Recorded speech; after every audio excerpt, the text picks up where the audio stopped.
kalau adik-adik nanya ya.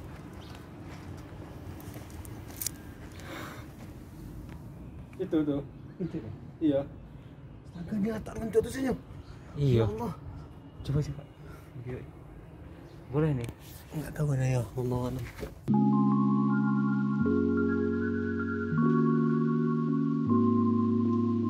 Kali ini kita bakal ngunjungin beberapa makam daripada ulama-ulama yang ada di Mesir.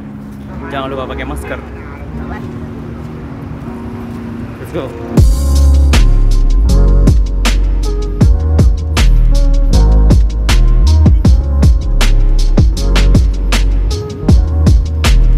Imam As-Suyuti atau kita kenal dengan Jalaluddin As-Suyuti, salah satu pengarang dari tafsir Jalalain. Beliau dikenal alim, wara. Nama aslinya Abdurrahman bin Abu Bakar bin Muhammad bin Abu Bakar. Lahir tahun 549, meninggal tahun 611 di Qahirah.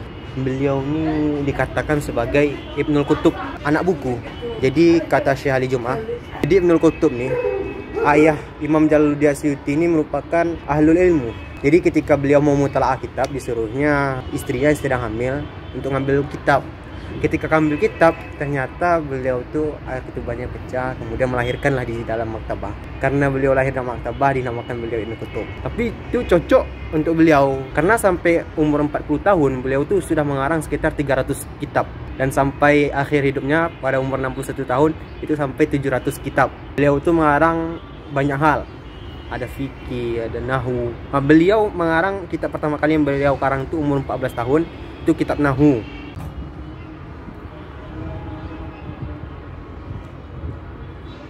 Alhamdulillah kita udah selesai untuk makam yang pertama, Imam Jalaluddin As-Suyuti ya.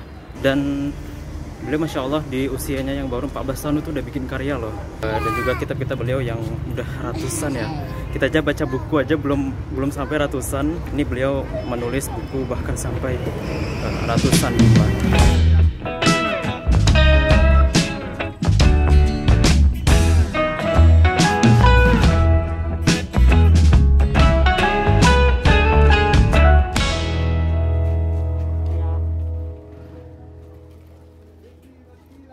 Fun facts dari Imam Syafi'i, Semuanya beliau itu waro, alim, bukan sebagai pendiri mazhab. Beliau itu termasuk mujtahid mutlak. Lahir setelah pada tahun yang ketika itu Imam Abu Hanifah wafat, itu tahun 150 Hijriah, dan wafat tahun 204 Hijriah. Luar biasaan beliau itu ditunjukkan dari makom dia bangun luas besar.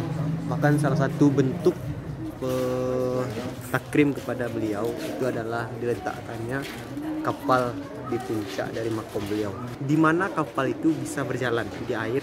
Kenapa kapal? Karena Imam Syafi'i itu ada laut ilmu, maka dikenayakan dia itu seperti laut. Jadi kapal itu letaknya yang berada di atas sebuah lautan ilmu. Oke, jadi ini makam Imam Syafi'i sekarang lagi ditutup karena lagi ada renovasi dan mungkin bakal buka sekitar bulan Juni ya, bulan Juni insya Allah.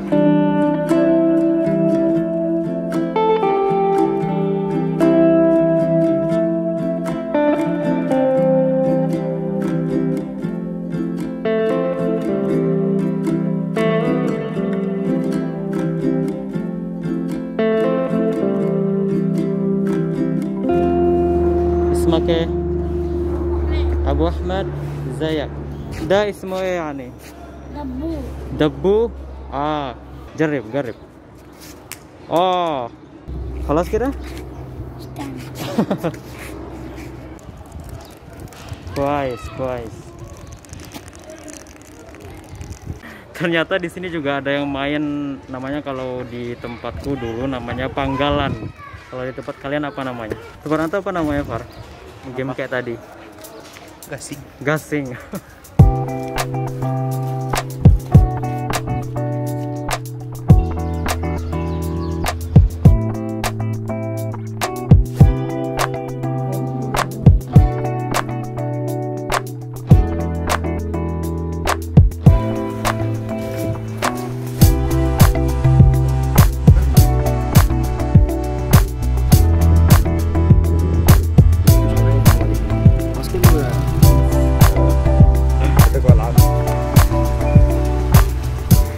Nggak ada hujan.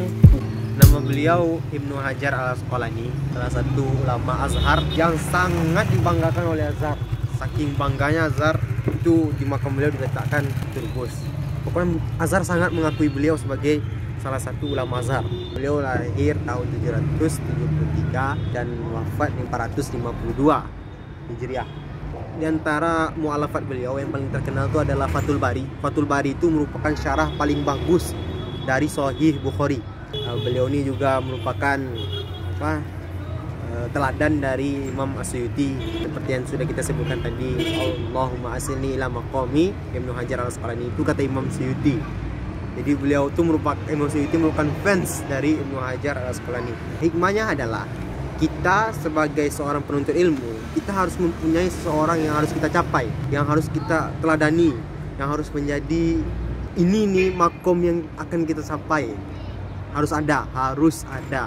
Jadi ini komplek perkuburan. Kuburan-kuburan di Mesir ini nggak kayak di Indo. Kalau di sini itu kayak dia ditembokin kayak gini, bahkan hampir kayak rumah. Soalnya kenapa? Karena kuburan orang Mesir ini dia kuburannya nggak terlalu dalam sampai 3 meter kayak orang Indo. Jadi kalau misalnya nggak dikasih tembok kayak gini, karena di sini juga banyak anjing, jadi harus pakai tembok biar nanti kuburannya nggak digali sama anjing, tulang-tulangnya nggak dimakan.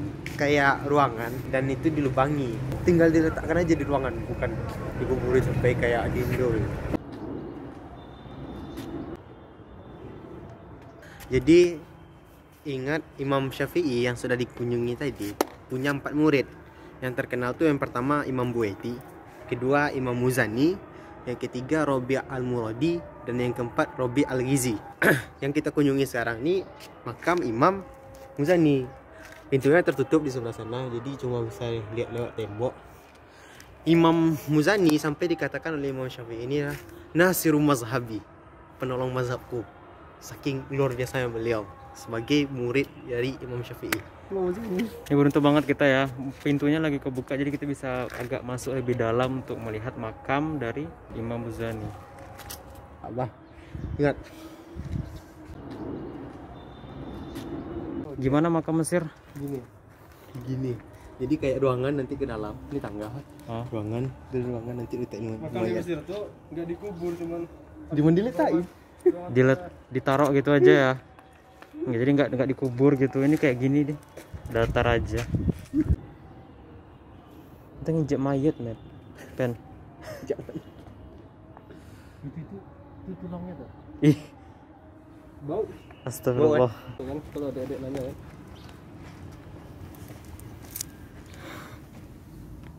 Itu tuh.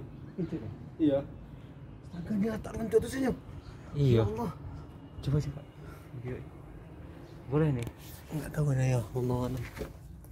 Itu Akhirnya kita udah selesai untuk ziarah di beberapa makam para imam, dan hikmatul yaum hari ini adalah yang pertama, kita jadi ingat kematian dengan mengunjungi beberapa makam-makam, apalagi itu ketemu langsung sama mayatnya, bayangkan.